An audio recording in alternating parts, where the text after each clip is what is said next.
The horse had been standing at the fence for 3 days, when Margaret Solon finally went to talk to the man whose fence it was. She had been watching it from the road, not from her property, because she had not had property in 4 months, not since the Keller place had been sold at a price that covered the debts, but left her with a suitcase and 2 months of rent on a room in Hester. But from the road that ran along the Pattern land, where she walked in the mornings because the road was flat, and the mornings were the time of day she had decided was hers regardless of what else the day required. The horse was a bay gelding, 12 or 13 years old from the look of him, stout in the shoulder, with the particular quality of a good horse that has been well used and well cared for, and that knows the difference between the two. He stood at the fence each morning and watched her pass, and she watched him back, and on the third morning she stopped walking and stood at the fence and looked at him, and he looked at her, and she put her hand out, and he came to it. She was at the Pattern house door, 20 minutes later. The man who answered was Bernard Pattern, whom she knew by name and by sight from the Hester feed store and the county extension meetings, but had not spoken to more than briefly. He was 63 or 64, a large man gone thin in the way that older ranchers sometimes went thin after a long stretch alone, with the look of someone who had made his peace with a great many things over a long time and carried them quietly. He did not look like a man who had been waiting for company, but he also did not look like a man who would turn it away. He looked at her, at the door, and said good morning, and waited, which was the correct way to wait, without filling the waiting with anything, and she appreciated it. She said she had been walking the road, and had been watching his horse at the fence for 3 mornings, and that she had come to ask whether the horse was for sale. He said, "Come in." She came in. The kitchen was the kitchen of a house managed carefully by one person, clean and orderly, and with the particular economy of space that a single occupant develops when there is no one else's arrangement to accommodate. A single plate in the drying rack, a coffee pot sized for one, the table set to use one end of it. She had lived in a version of this kitchen for 4 months in Hester, and she read it accurately, the way you read something you have been living inside. He made coffee without asking if she wanted it, and she sat at the table.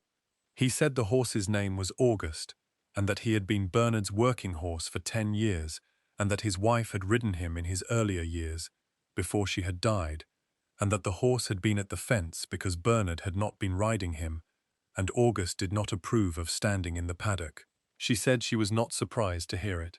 He said, "Why are you in the market for a horse?" She told him plainly, because she had learned that plainness was the most efficient form of communication when dealing with practical people, and Bernard Pattern had the look of a practical person. She said the Keller place had been sold in the spring after her husband's death, and the debts had been larger than she had understood them to be, and she had been in Hester 4 months and was working 2 part-time positions and was looking toward an opportunity in the valley that would require transport she did not currently have. He listened without interrupting. He said, "What opportunity?" She said she had been offered a position managing the books and provisioning for the Aldrin timber operation, which ran a camp 15 miles up the valley road, and the position was good, and the wage was sufficient, and the problem was the 15 miles. He looked at his coffee. He said, "I don't need your money." She looked at him. He said August needed a working rider, and the horse would be better for it, and he had more than he needed, and she had a practical problem that the horse could solve, and she should take him and ride him well, and that was all he was asking. She looked at the horse through the window, who was still at the fence, and had turned his head toward the house. She said she didn't accept charity. He said, "It's not charity if the horse benefits from the arrangement." She held his gaze for a moment. He said, "Come and go as it suits you. Bring him back when you've found your footing." She said she would need to think about it. He said that was fine. She drank her coffee and thanked him and walked back down the road and thought about it until noon and came back in the afternoon and said she would take the horse on the condition that she would pay him when she was able to. He said he would not hold his breath on that. She said, "You should, because I will." He looked at her. He said, "I believe you." She took August that afternoon and rode him home, which was to say to the paddock she had rented at the south end of Hester, and August went with her without any fuss, because August had decided to approve of her the way the horse had decided at the fence on the first morning. She rode August up the valley road, and the Aldrin position opened up, and she took it, and the days found their shape. She rose before the light, and made the 15 miles before the camp day started, and worked the accounts and the provisioning through the day, and rode back in the evening, and cared for August at the south paddock, and made her supper at the rented room, and went to bed, and did it again. It was the kind of life that had a center to it, which was the work, and she had found in the 4 months since the Keller place sold that having a center mattered in a way she had not noticed when she had the land and the house and the position that came with them. She had not had to notice it then. She was noticing it now, and finding it sufficient, which was more than she had expected in September. Bernard Patten was at the Hester feed store 2 weeks after the loan of the horse, and he asked how August was settling, and she said, well, and that she had found the horse had opinions about the valley road, that he expressed by variations in his pace. Bernard said he had always had opinions. She said she was learning to read them. He said, he's easy to read if you're paying attention. She said she found that to be true of most things. He looked at the feed sacks. He said, how is the Aldrin position? She said it was the kind of work she was good at, and that the camp ran better accounts than she had expected given the circumstances, and that she had already found 2 significant errors in the previous year's timber records. He said he was not surprised.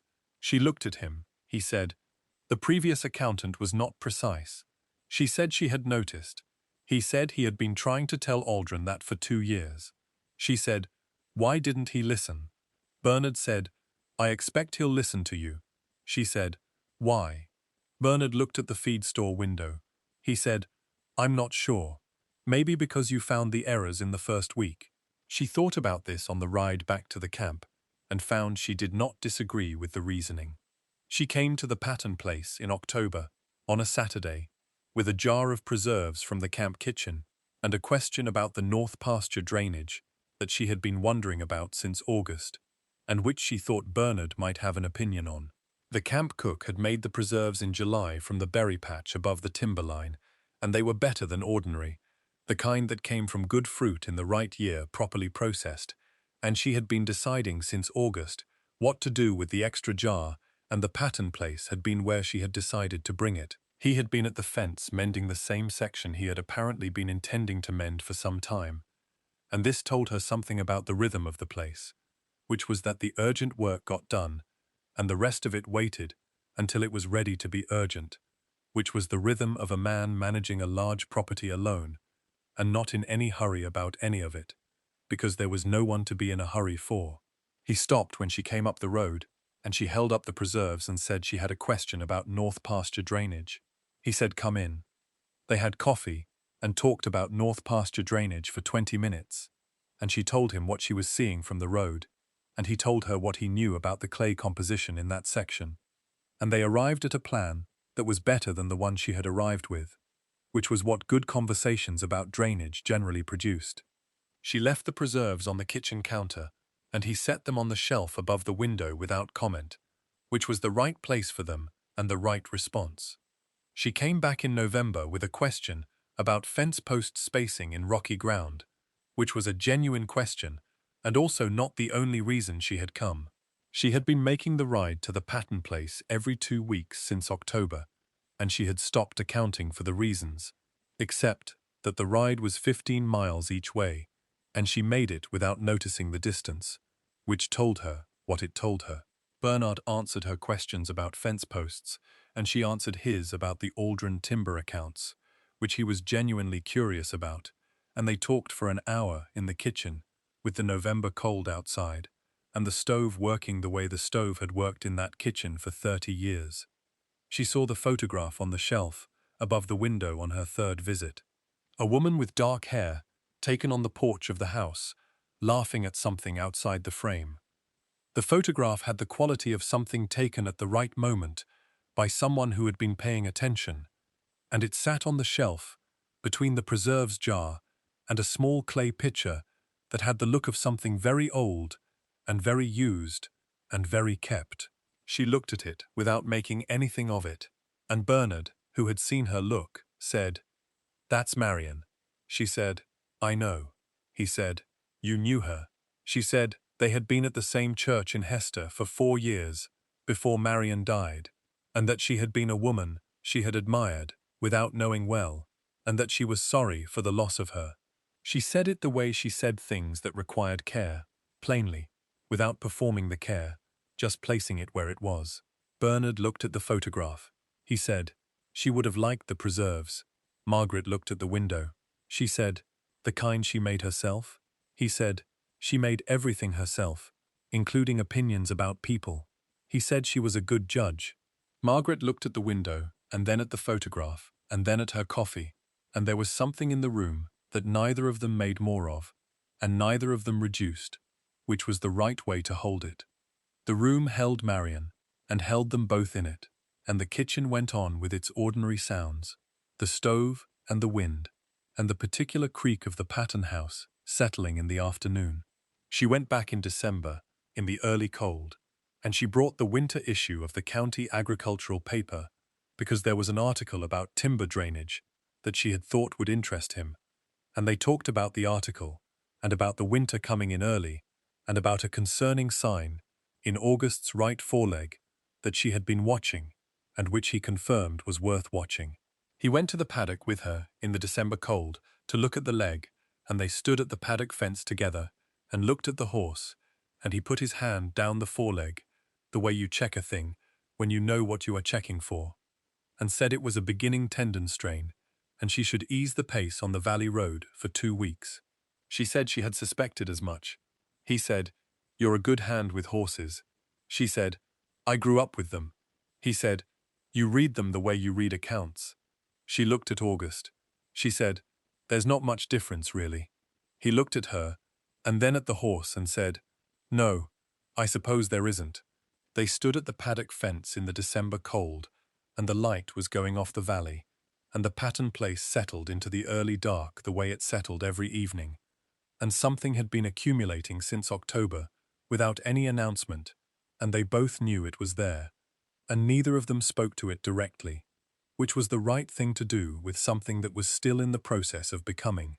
A woman at the Hester General Store had made a remark in December about the Patten place and the regularity of someone's visits to it, which Margaret received without comment and without changing anything about the visits, because the visits were useful, and the woman at the general store was not the relevant party to the utility of them. She had learned in the 4 months since the Keller sale that the kind of talk that circulates about a woman's practical arrangements was produced by people who needed it and received by people who did not, and she was in the second category, and had always been. She came on a Saturday in January, with the county agricultural paper and a question about the north fence line, and the knowledge that these were reasons and not the reason, and Bernard met her at the door with the knowledge of the same distinction, and the Saturday settled around the kitchen the same way the Saturdays had been settling since October, with the stove and the coffee and the conversation that went further each time than the practical topic that started it. After the drainage question and the fence question and the agricultural paper, they had been quiet for a while, which was the kind of quiet that had been earning itself for 3 months, the kind with weight in it and no discomfort, the kind that 2 people produce when they have been in the same room enough times to understand what the room is for. Bernard looked at his coffee cup and then at her and said he had been thinking about something since October. She said she had been thinking since October also. He said, "I have this place, and August needs a rider who understands him, and I have been getting the preserves direction wrong for 30 years, and I would be glad of someone who knew what they were doing." She said, "Those are practical considerations." He said, "They are." He said them the way he said everything practical, directly and without ornament, and then he looked at her with the same directness. He said, "The other consideration is that I have been in this kitchen alone for 9 years, and I am no longer interested in that arrangement, and I am asking you to change it, as my wife, if you would want that." He said it quietly, without performance, in the way of a man who has been thinking about a thing since October and has said it correctly on the first try, because he had been saying it in his head long enough to know what the right version of it was. She looked at the kitchen. She looked at the photograph on the shelf, Marion laughing at something outside the frame. She had known Marion slightly, which was enough to understand that she had been someone who had mattered to a great many things in Bernard Patton's life, and she was not going to pretend otherwise, or require him to pretend otherwise. And she understood from the fact that he had said she would have liked the preserves that he was not going to pretend either, which was the right arrangement for two people who had both carried significant losses and understood what they were worth. She looked at the horse through the window, who was at the fence in the January cold where he was most mornings. She had come to Hester with a suitcase, and had found a position and a horse she had not paid for yet, and a practical man who had said, "Take the horse, I don't need your money," and who had then been at the feed store, and the north fence, and the paddock fence, and the kitchen, every time she had come back with a question, and the questions had been real, and the reason behind them had also been real. She said yes, that was what she wanted. He let out a slow breath. He reached across the table and covered her hand with his, and she turned it over and held his, and the January kitchen was warm. And outside August was at the fence in the cold, and the valley was doing what the valley did in January, which was wait, the way the valley had been waiting since November, for something it had known was coming. They married in March, before the spring work had fully started, and before the valley had fully decided what the season was going to be. The ceremony was at the Hester Church, brief and practical, because they had asked the minister to keep it so, and the people who came to it came because they wanted to, rather than because it was an occasion that required performance, and the people who were not there were not missed. The woman from the general store who had made the December remark was in attendance and behaved correctly, which was all that was required of her. The Aldrin position continued because the Aldrin camp was 15 miles from the Patton place, the same as it had been 15 miles from Hester, and August knew the road by this point and had opinions about the good sections of it and expressed them by the pace he chose, and she had learned to read the pace and the road through the horse's opinions the way Bernard had said she would, which was that he was easy to read if you were paying attention, and she was. On a morning in the second spring, she was checking the north fence with Bernard, the section he had been mending the day she first came up the road with the preserves and the drainage question, and she found a post that needed attention, and said so, and he handed her the post maul, and she set the post while he held it, and they finished the section in the early morning light, the two of them working the fence the way they worked everything now, which was without arranging it, and without explanation, each taking the part the work required. He had been at the north fence the day she first came, and had been mending it without hurrying, and now they were both at the same fence in the second spring, and the mending was going faster than it had been going that October day, which was what happened when two people worked a fence instead of one. Bernard looked at the finished section. He said, "You set post better than the hired man I had for 3 years," she said. "The hired man you had for 3 years was not setting them deep enough." He looked at the fence. He said, "I knew that." She said, "Why didn't you tell him?"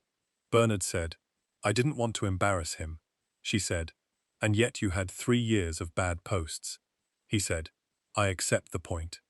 The corner of his mouth moved once, which was the most that was required, and she picked up the maul, and they walked the next section, and the morning was the kind of morning that the north fence saw in the second spring, clear and cold, and with the light coming off the ridge the right way, and the valley below was green with the new growth, and August was in the paddock, watching them with the interested attention of a horse who has decided these particular people are worth watching, and has stopped being uncertain about whether the arrangement is permanent. The preserves jar she had brought in October was still on the kitchen shelf, empty now but there, which was where Bernard had put it, after they had finished the last of what was in it, and she had not moved it, because it had been there long enough now to be where it belonged.